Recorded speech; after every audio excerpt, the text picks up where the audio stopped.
caros amigos, mais uma vez me encontro aqui para conversarmos, falarmos sobre espiritualidade. Estamos falando do temor da morte, por que ocorre, por que existe isso, das opiniões das várias doutrinas, de várias pessoas, né? E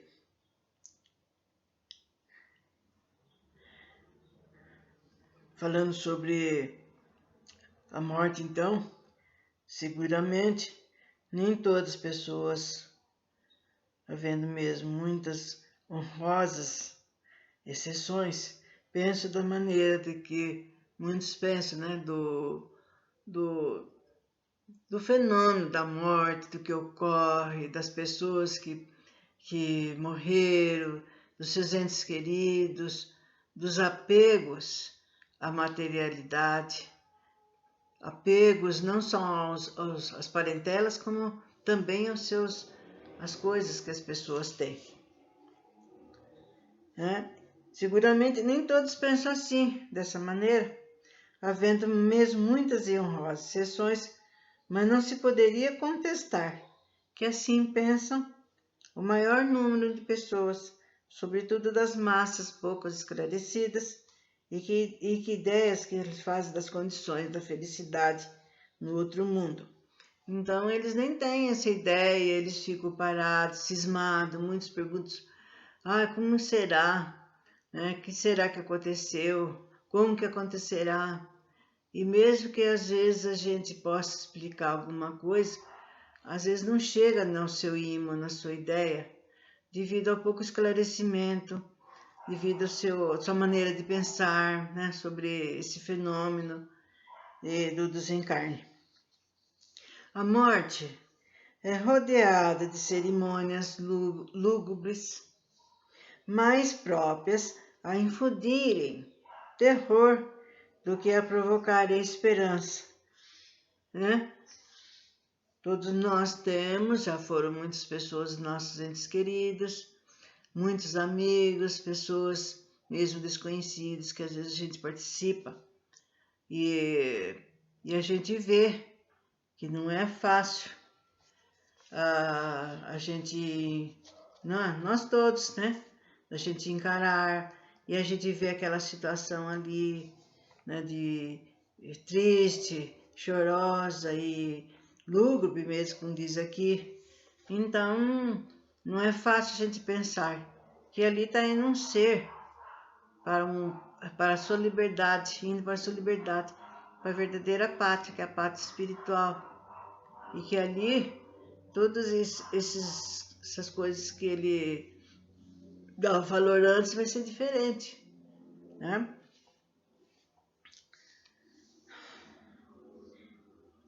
E tendo um aspecto repelente. E nunca como um sono de transição, porque é um sono de transição, todos os seus emblemas lembram a destruição do corpo, e eu mostro hediondo, descarnado, e nenhum simboliza a alma, desembaraçando-se radiosa dos grilhões terrestres. Então está dizendo que ninguém encara, mostra a morte como na realidade ela deveria ser mostrada, né? Como uma passagem, e que graças a Deus aquele ser já cumpriu sua missão, está indo se preparar para uma futura missão. E que ninguém não passe pela ideia, nossa, nosso irmãozinho está indo, graças a Deus ele está indo em paz, ou se ele fez alguma coisa, ele deverá retificar, e logo estaremos juntos, né, futuramente, ou então futuramente, sabe lá onde nós nos encontraremos ainda, mas tudo continua do lado de lá. Eles estão vendo o que a gente está passando, estão sofrendo com a gente, né? Muitos mandam ideias, conselhos, mas o que acontece? Nós simplesmente não escutamos, quando é do nosso interesse, né? Quando é do nosso interesse.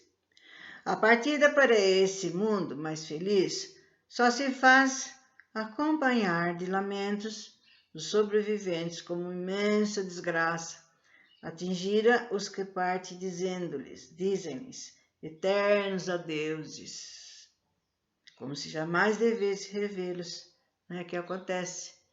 A pessoa chora, quer morrer junto, quer partir junto.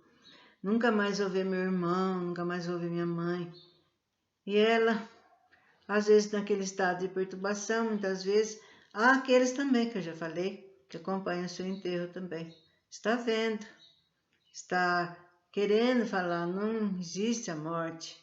Eu estou tão viva como estava antes, mas é impossível, né? Ela chegar, ou ele, né? Chegar perto dos seus entes queridos, mesmo por pensamentos, por sonhos, porque às vezes eles pensam que tudo não passa da cabeça deles. Que desgraça, dizem, morrer tão jovem, rico e feliz, tendo a perspectiva de um futuro melhor. Apenas toca de leve o pensamento. Toca de leve o pensamento porque não tem neles raízes. Tudo concorre assim para inspirar o terror da morte, em vez de infundir esperanças. Então está dizendo que a maneira que nós somos criados, que vem de longa data, de outras religiões, de nossos antecedentes que acreditavam nisso, né? ou mesmo determinadas religiões que mostram como era a morte, né? Cultuam, faz as cerimônias, cada um da sua maneira de ser, né? Como se aquele ser fosse precisar de alguma coisa ainda. Precisa sim, mas de orações. E ele está tão vivo do lado de lá que radiante, feliz, muitas vezes feliz, principalmente aqueles que cumpriram a sua obrigação, as suas tarefas, e mais uma promoção para ele, né? E não tristeza, não lágrimas. Eu sei que é duro, gente, porque vem de longa data essas ideias, e não é de uma hora para outra, em 5 minutos, que se vai falar, não, você tem que acreditar isso, não, você tem que acreditar naquilo, né? Principalmente se a gente conversa muitas vezes com pessoas de outras religiões, eles de maneira nenhuma eles não querem acreditar no que a gente fala, de maneira nenhuma eles querem aceitar. Só mesmo na hora do desencarne, que essas pessoas passaram para o lado de lá e ver que a gente realmente tinha razão de querer que eles aceitassem.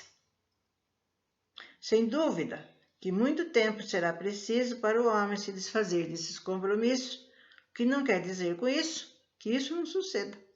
À medida que a sua fé se for firmando a ponto de conceber uma ideia mais sensata da vida espiritual. Ademais, a crença vulgar coloca as almas em regiões apenas acessíveis ao pensamento, onde se tornam de alguma maneira estranha aos vivos. A própria Igreja põe entre umas e outras uma barreira intransponível, declarando rotas todas as relações e impossível comunicação entre as almas, entre os seres, né? Quer dizer, os seres encarnados e desencarnados, que conforme eu falei, na época da Atlântida, lógico que não eram todos, né? Alguns tinham relacionamento com aqueles seres que acabaram de desencarnar, conversavam como se estivesse vivo, então tinha esse conhecimento, mas isso tudo foi cortado devido ao mau uso que eles faziam da religião. Bom, se as almas estão no inferno, perdida, é toda esperança de as rever, a menos se lá que se vá ter também. Se estão entre os eleitos, vivem completamente absortos, em contemplação de atitude.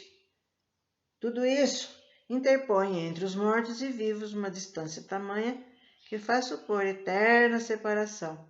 E é por isso que muitos preferem ter junto de si, embora sofrendo os entes queridos, antes que vê-los partir ainda mesmo, que seja para o céu. Então é a ideia que a maioria faz, que a pessoa desencarna, vai direto para o céu. Ele está ao lado direito do nosso Pai, ele está nas nuvens, ele vai dormir eternamente. Só que não pense aí conosco, e comigo, e com outros que ficaram aqui, o que vai acontecer? E aqueles também que creem que tem aquele inferno eterno, falam, né? Nossa, ele está lá sofrendo, se remoendo, se queimando, gemendo. E seria até preferível, então, essas ideias que eles têm, né? Do que saber que eles sumiram, que sem saber onde eles estão, né? Então eles preferem 1000 vezes que eles estejam em algum lugar que eles acham que estão, do que não saber nada. Então é a doutrina aqui do Espiritismo que vem nos revelar que realmente não existe nenhum nem outro, nem o sofrimento eterno, né? E nem como é que se diz? Que o espírito fica dormindo eternamente na sombra, nas nuvens, por entre as flores, e não é por aí. Aliás, os que trabalham demais, os nossos amigos espirituais, não param de correr para cá, correr para lá, acudir esse, acudir aquele. Então, e é pelo trabalho, pelo esforço, pela abnegação, pelo amor ao próximo que a gente vai indo para frente, vai se elevando, né? Vai se progredindo. Então, o Espiritismo veio nos trazer essa boa nova, que a morte é apenas uma transição, e depende dessa transição aquilo que nós fizermos, né? As nossas atitudes e nosso policiamento mental, porque muitas vezes a gente pensa que a gente é uma coisa, aliás, a gente quer que pense, né? Vamos falar a verdade? Não, eu não sou gulosa. Eu não sou ciumenta. O vizinho que é egoísta. Então ela vê, não, se eu não estou fazendo isso, sou egoísta. Se eu não estou ajudando, fazendo nada, sou uma preguiçosa tamanha, né? E assim por diante. E a gente vai adquirindo os defeitos e não está enxergando muitas vezes. Então, numa meia hora, em 15 minutos que a gente deite, que a gente vai fazer um pensamento elevado a Deus, né? Pode ser quieto, pode ser com fundo musical, né? Depende, desde que haja calma para a gente poder curtir melhor ainda. Aí então a gente leva o pensamento e a gente pensa em lugares maravilhosos e a gente vai pensando no nosso corpo, desde o pé até chegar na cabeça. Pensa em cada região, principalmente aquelas que estão doentias, que estão falhando, até no nosso pensamento, o que a gente pensa com relação à vida, o que a gente pensa com relação ao nosso próximo. E assim a gente vai encaminhando, gente. Nos caminhando. Nossa, não devia ter falado isso para aquela pessoa. Nossa, eu devia ter tido mais paciência com aquela criança, com aquele irmãozinho. E assim por diante. E assim que a gente vai ganhando espaço para que a gente possa, a cada minuto, a cada instante, melhorar gradativamente. E é isso que eu peço para todos, né? Que devagar a gente chega num ponto X. Eu sei que não é de uma hora para outra, que esses conhecimentos que Kardec passou há mais de 50 anos, que vai entrar de uma hora para outra. São coisas difíceis, principalmente que a gente vem pela humanidade afora, sempre com aqueles raciocínios, sempre aqueles mesmos raciocínios, criando fantasias, criando coisas que não existem, cheio de manias, de preconceitos. Então não é no estalar de dedos que nós vamos mudar nossa opinião, né? Mesmo a gente tendo ao lado a pessoa mais querida do mundo. Às vezes a gente conversando não se acerta. Nossa, mas você acredita nisso? Imagine, que bobagem. E assim vai. Até que, num momento propício, numa época de tanto pensar e relevar as coisas, a gente vai adquirindo, vai aceitando aqueles conhecimentos, vai se abrindo o nosso pensamento. E assim espero que isso aconteça para todos nós. Então, até a próxima, com a bênção do nosso Pai para todos os familiares.